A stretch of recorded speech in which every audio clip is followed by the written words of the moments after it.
কুহু যখন একটা স্কুল থেকে আর একটা স্কুলে ভর্তি হয়, মানে নার্সারি থেকে কেজিতে ভর্তি হয়, তখন প্রথম স্কুলের জন্য প্রথম ড্রেস তৈরি করে দেওয়া হয়েছিল।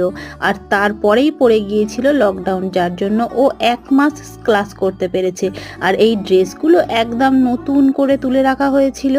আর যখন লকডাউন খুললো তখন কিন্তু কুকুর ওই ড্রেসগুলো আর হচ্ছিল না, যার জন্য আমাকে ফের নতুন করে ড্রেস তৈরি করাতে হয়েছিল।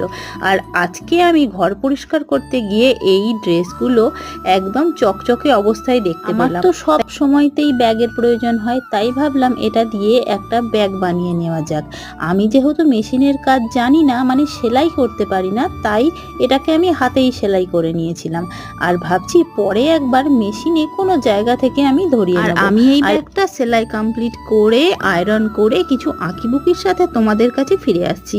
আর আমার মতো কে কে ব্যাগ ভালোবাসো বলো তো?